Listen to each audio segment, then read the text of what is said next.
Movie की शुरुआत में हम एक बच्ची को बैले डांस करता देखते हैं और अपने डांस की प्रैक्टिस के बाद वो अपने महल नुमा घर को जाने के लिए एक बड़ी सी गाड़ी में बैठ जाती है। और इस पर हम नोटिस करते हैं कि 6 लोग इस एबिगेल नाम की लड़की पर नज़र रखे हुए थे। वो गाड़ी का पीछा करते हुए एबिगेल के घर एंट्री भी कर लेते हैं और उसको इंजेक्शन लगाकर बेहोश भी कर देते हैं। पर इनका असल मिशन इसे किडनैप करके कहीं बाहर लेकर जाना था। ये पकड़े जाने वाले ही थे, पर अपनी होशियारी से वो वहां से बच निकलते हैं और एबिगेल को एक ओल्ड मैंशन में ले आते हैं। यहाँ पहले से ही इस किडनैपिंग का मास्टरमाइंड लैम्बर्ट उनका वेट कर रहा था और उसने प्लान किया था कि इस किडनैपिंग के बदले वो एबिगेल के डैडी से $50 मिलियन की मांग करेगा और पैसे मिलने के बाद वो इन सबको $7 मिलियन देके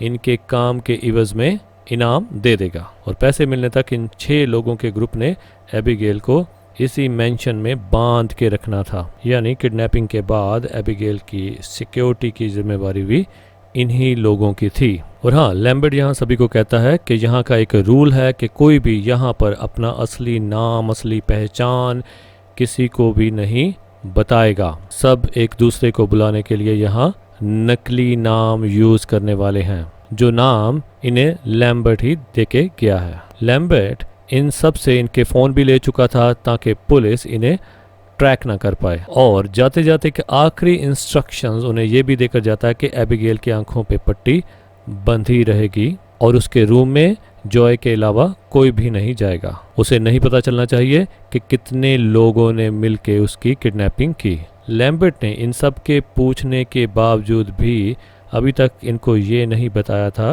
कि एबिगेल किसकी बेटी है। इन्हें अभी तक बस यही खबर थी कि एबिगेल के डैड एक बहुत अमीर इंसान है, मिलियनर है। लैम्बर्ट के जाने के बाद ये टाइम पास करने के लिए एक दूसरे के बारे में ही बहस करना शुरू कर देते हैं। जॉय लोगों को जानने में बहुत माहिर थी। वो फ्रैंक को एक पुलिस डिटेक्टिव बताती है जो कि 100% करेक्ट था। और जो उसके सामने एक लड़की बैठी थी वो एक हैकर थी जो लोगों के अकाउंट हैक करती थी। उसके पास पैसे की कमी नहीं थी, बस वो एक थ्रिल के लिए ये मिशन करना चाहती थी।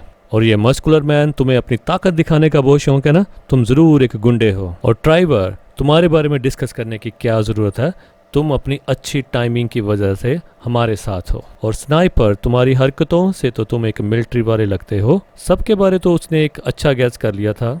अब उसके खुद के बारे में फ्रैंक बोलता है कि तुम भी तो मिलिट्री में थी और तुम्हारी ड्रग्स की गंदी हरकतों के कारण ही तुम्हें वहां से निकाल दिया गया और तुम्हारा बेटा भी तुमसे दूर हो गया और इसीलिए इस वक्त तुम इतनी ज्यादा कैंडीज खाती हो। ये सारी बातें सुनने के बाद जॉय एबिगेल के रूम में जाती है और उसकी आंखों में बंधी पट्टी हटा देती है। ऐसा करके उसने लैम्बर्ट का एक रूल तोड़ दिया था। एबिगेल क्योंकि बहुत ज्यादा डरी होती है तो उसको अच्छा फील करवाने के लिए जॉय उसकी हथकड़ियां खोल देती है और उसे पिंकी प्रॉमिस करती है कि ना तो मैं तुम्हें कोई नुकसान पहुंचाऊंगी और ना ही तुम किसी को कोई नुकसान पहुंचाना। बातों ही बातों में इनकी म्यूचुअल अंडरस्टैंडिंग काफी अच्छी हो जाती है। जॉय बताती है, एबिगेल, मेरा तुम्हारे जितना ही एक बेटा है। और एबिगेल को ये सुनकर बहुत अच्छा लगता है और वो जॉय को कहती है कि जरूर आप अपने बेटे से बहुत प्यार करती होंगी, पर मेरे डैड बहुत अजीब हैं, गुस्से वाले हैं। वो मेरे से इतना प्यार नहीं करते जितना वो पहले करते थे। जॉय के बाहर जाने से पहले एबिगेल उसे वार्न करती है कि आज रात कुछ बहुत बुरा होने वाला है। जॉय उसकी बातों पर ज्यादा गौर नहीं करती, पर उसको इसकी बातें बहुत अजीब लगती हैं और नीचे आकर वो सभी को सब कुछ बताती है और कहती है कि मुझे शक है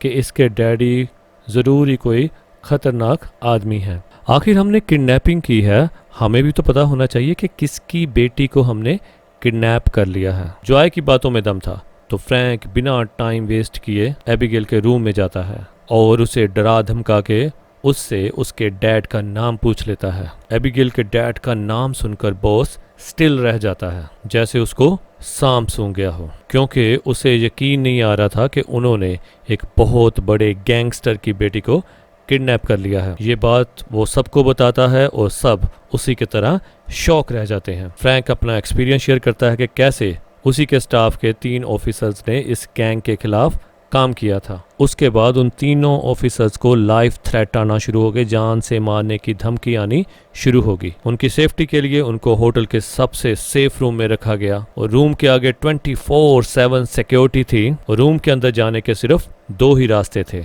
एक विंडो और एक दरवाजा। विंडो से अंदर घुसना तो इम्पॉसिबल था, पर फिर भी जब सुबह को दरवाजा खोला गया तो अंदर से तीनों ऑफिसर्स की लाशें मिली। इससे वो अब खूब अंदाजा लगा सकते थे कि अब उनके साथ क्या होने वाला है। और यहाँ सभी डर से पागल हो चुके थे सिवाय ड्राइवर के, क्योंकि ड्राइवर को इनकी किसी भी कहानी पर यकीन नहीं था। कुछ ही देर बाद वो किसी काम से बेसमेंट में जाता है और देखने को मिलता है कि किसी ने उस पर हमला कर दिया है। वो जोर से चीख मारता है और हैकर को उसकी चीख सुनाई दे जाती है। वो चेक करने जाती है और देखती है उस ड्राइवर का किसी ने गला काट दिया था। वो घबराई हुई वापस आकर अपने सारे ग्रुप को बताती है कि हम पर हमले होना शुरू हो चुके हैं। ये सुनकर वो स्नाइपर कहता है, यार मुझे पैसे नहीं चाहिए, मैं तो यहाँ से भाग रहा हूँ। वो और फ्रैंक जैसे ही इस मेंशन से बाहर निकलने की कोशिश करते हैं, यहाँ का एडवांस्ड सिक्योरिटी सिस्टम एक्टिवेट हो जाता है। पूरे घर के खिड़की और दरवाजों के आगे मेटल शीट्स आ जाती हैं, जिसका मतलब है कि अब ये लोग यहीं कैद होके रह गए हैं। इन लोगों को ये भी पता था कि इस बिल्डिंग में कोई किलर भी है जो इन लोगों को मारने वाला है, इसलिए ये सब लोग होशियार हो जाते हैं। जोई एबिगेल से पूछने के लिए जाती है कि क्या तुम्हें इन सभी अटैक्स के पीछे कौन है उसके बारे में कुछ पता है। यहाँ एबिगेल उसको बताती है कि असल में फ्रैंक उसके डैड का आदमी है और जब वो मेरे कमरे में आया था तो उसने मुझे डराया धमकाया था कि ये बात मैं किसी को भी ना बताऊं। इस पे जॉय गुस्से में आ जाती है और वापस मुड़ के इससे पहले कि फ्रैंक के पास जाती और वो पीछे मुड़ के देखती है कि उस स्नाइपर का भी मर्डर हो चुका है। उसको इतनी बुरी तरीके से मारा गया कि उसका मुंह तक नोच दिया गया था। जॉय और भी ज्यादा डर जाती है और वो गन पॉइंट पर फ्रैंक को रख लेती है। फ्रैंक उसे समझाने की कोशिश करता है कि वो बच्ची हमारे साथ खेल खेल रही है, वो झूठ बोल रही है, लेकिन जॉय उसकी बात पर यकीन करने वाली नहीं थी। और ऐसे लड़ते लड़ते वो कब एबिगेल के कमरे के सामने आ जाते हैं उन्हें पता नहीं चलता। एबिगेल इन्हें लड़ता हुआ देख रही थी और साथ साथ अपने हाथों से हथकड़ियां उतार रही थी और अगले ही सेकंड वो एक भयानक वैम्पायर में बदल चुकी थी। उसे देखकर ये लोग डर जाते हैं। फ्रैंक उसे गोली मारता है, लेकिन एबिगेल अपने आप को कुछ ही देर में ही हील कर लेती है। ये देखकर सब डर जाते हैं। बाहर निकलकर वो जल्दी से उसे उसके कमरे में लॉक कर देते हैं। एबिगेल को देखकर उन्हें काफी सारी मिस्ट्रीज समझ आ चुकी थी कि सिर्फ एबिगेल ही नहीं बल्कि उसके डैड भी एक वैम्पायर हैं। इसलिए वो सारे उससे डर जाते हैं और उन्हें ये समझ आ जाती है कि अभी तक जितनी यहाँ पर किलिंग हुई है वो सारी एबिगेल ने की है और अगर इनको अब जिंदा रहना था तो इन्हें एबिगेल को अब मारना पड़ना था। कोई गार्लिक पकड़ लेता है और कोई लकड़ी से शार्प एज वाले वेपन्स बनाता है इस वैम्पायर एबिगेल को मारने के लिए। पर जॉय इस सब में इनका साथ नहीं दे रही। उसका मानना था कि अगर हम सबको यहाँ से जिंदा जाना है तो हमें एबिगेल के साथ कोई डील कर लेनी चाहिए। खैर उसकी बातों पर ये लोग ध्यान नहीं देते और एबिगेल का रूम खोल देते हैं जहां एबिगेल स्नाइपर के मरे हुए जिस्म के साथ डांस कर रही थी। ये लोग पीछे से ही एबिगेल के ऊपर हमला कर देते हैं पर एबिगेल इनके ऊपर भारी पड़ जाती है। गार्लिक और क्रॉस का तो उसके ऊपर कोई असर ही नहीं पड़ता। मुश्किलों से ही वो अपनी जान बचाकर एबिगेल के रूम से बाहर आ जाते हैं। जॉय इन्हें मशवरा देती है कि हमें एबिगेल के ऊपर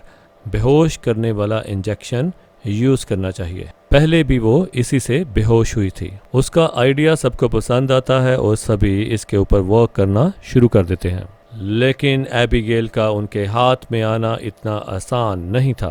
एबिगेल अभी भी सबके ऊपर भारी पड़ रही थी, लेकिन उस ग्रुप का वो गुंडा मुश्किल से ही सही पर एबिगेल को पकड़ने में कामयाब हो जाता है और वक्त रहते ही जोए उसे बेहोश होने वाला इंजेक्शन दे देती है और इस हाथापाई में एबिगेल उस हैकर की आर्म को काट भी लेती है। सभी को ये डर था कि कहीं ये लड़की भी एक वैम्पायर न बन जाए और आगे हमें दिखाया जाता है कि जब एबिगेल को होश आया तो उसने अपने आप को एक केज में पाया। ये लोग एबिगेल से बात करते हैं कि आखिर तुम चाहती क्या हो।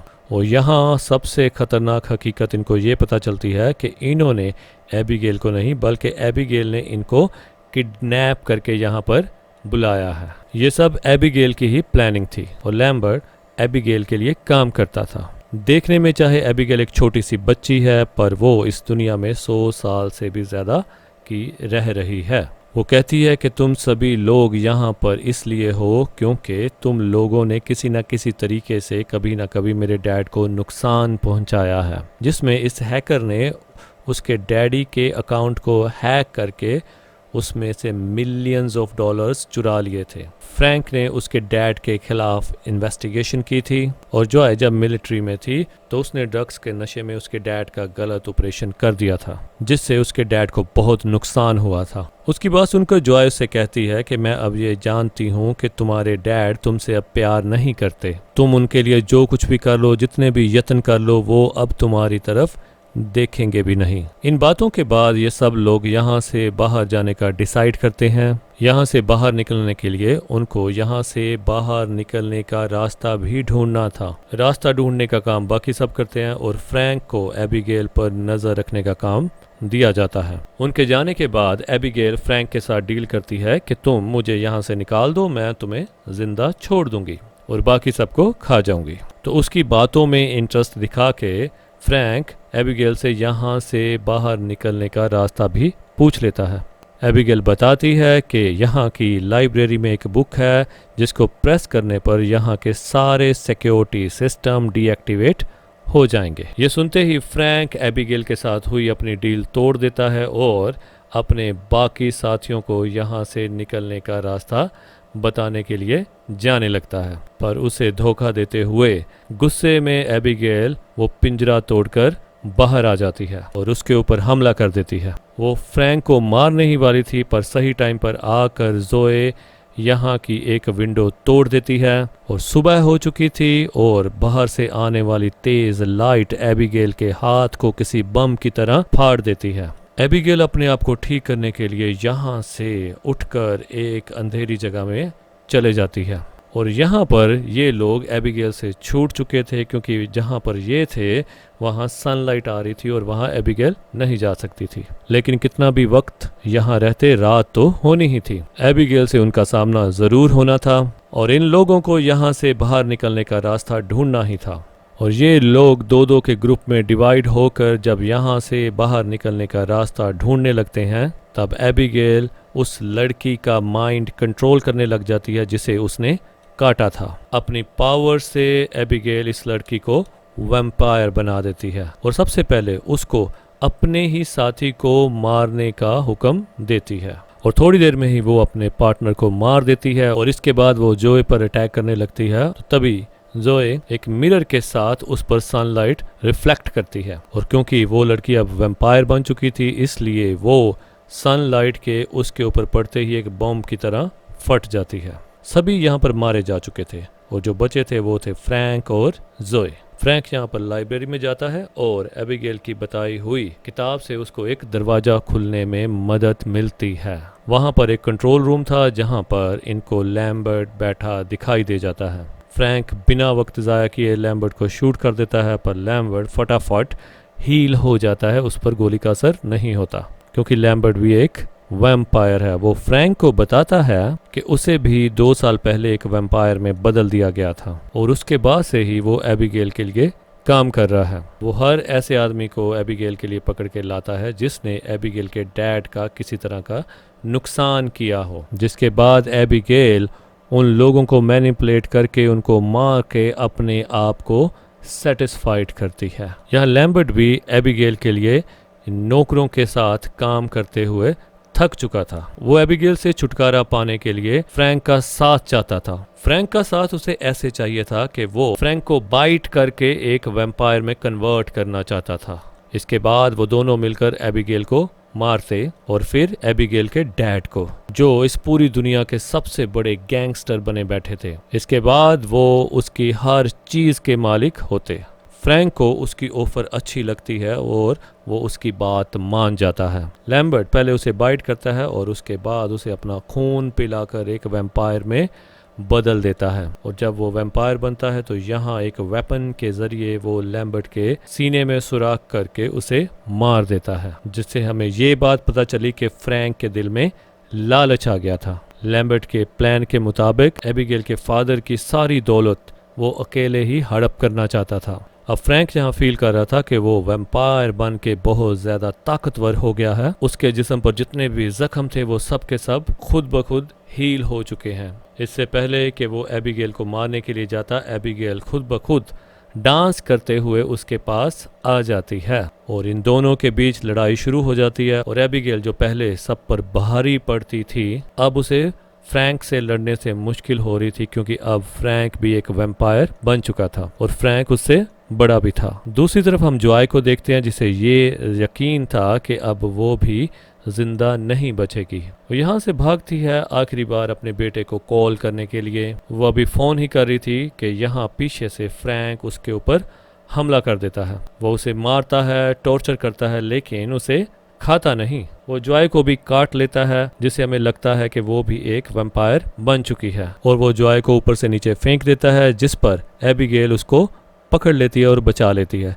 उसको वैम्पायर बनता देखकर एबिगेल उसके साथ एक डील कर लेती है और वो डील होती है फ्रैंक को मारने के लिए, बिल्कुल वैसे ही जैसे फ्रैंक ने एबिगेल को मारने के लिए लैम्बर्ट के साथ डील की थी। पर कहानी में ट्विस्ट ये था, क्योंकि जॉय फ्रैंक के काटने से वैम्पायर बनी थी, इसलिए फ्रैंक उसे कंट्रोल कर सकता था। वो यहाँ उसे कंट्रोल करके एबिगेल को मारने का हुक्म देता है। वो धीरे धीरे एबिगेल की तरफ बढ़ती भी है, पर एकदम से वो उस वेपन के जरिए फ्रैंक के दिल में ही स्टैब करके उसको मार देती है, जिसके कारण फ्रैंक भी एक ब्लास्ट के साथ मर जाता है। और अब जो जिंदा थी वो थी एबिगेल और जॉय। और अब मरने की बारी जॉय की थी, लेकिन एबिगेल उसे नहीं मारती, क्योंकि पहले से ही जॉय ने एबिगेल के साथ अच्छा बिहेवियर रखा था, इसीलिए एबिगेल की जॉय के साथ अच्छी बॉन्डिंग हो चुकी थी। यहाँ एबिगेल उसे कहती है कि जॉय तुम आज़ाद हो, तुम यहाँ से जा सकती हो, और हाँ ये ना समझना